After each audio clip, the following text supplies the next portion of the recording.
कभी सोचा ना था इतने सालों बाद लौटूंगा तो दीवारें तो पहचानेगी, लोग नहीं। केसर दीदी ने कहा था तू हत्यारा है। मैं उस दिन चुप रहा। मैं आज भी चुप, क्योंकि माँ और बापूजी की चीखें जो सुननी थी, उस आवाज के साथ मेरी जबान भी जल गई। मुझे नहीं पता उस रात यह कैसे गिर गया। मुझे बस इतना पता है कि उस रात उस आग में मैं भी जला था। लोगों को धुआं तो दिखाई दिया लेकिन मेरी राख नहीं।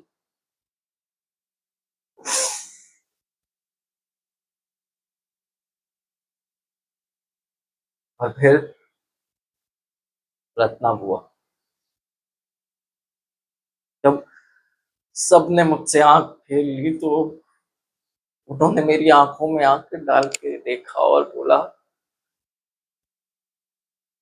तू हमारा बेटा है।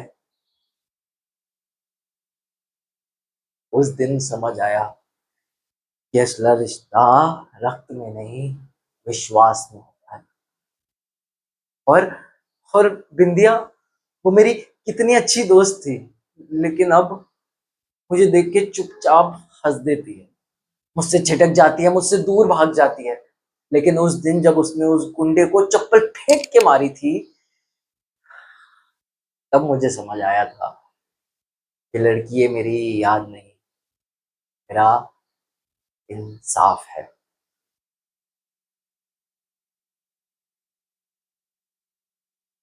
मैं कुछ नहीं था,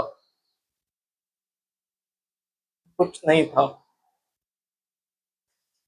एक छोटा सा टुकड़ा भी नहीं, लेकिन टूटा हुआ टुकड़ा। लेकिन बिंदिया ने मुझे संभाला और इस बिरादरी ने मुझे।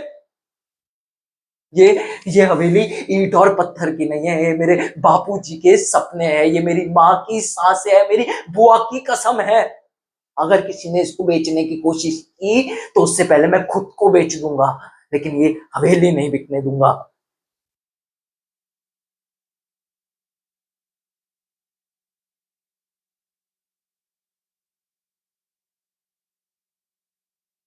ये सर दीदी को अगर मैं गलत लगता हूँ तो मैं गलत सही, लेकिन ये मैं हवेली नहीं बेचने दूंगा। मैं सागर, जिसने अपना बचपन गवाया है, अपनी विरासत नहीं गवाएगा। बचपन जला है मेरा,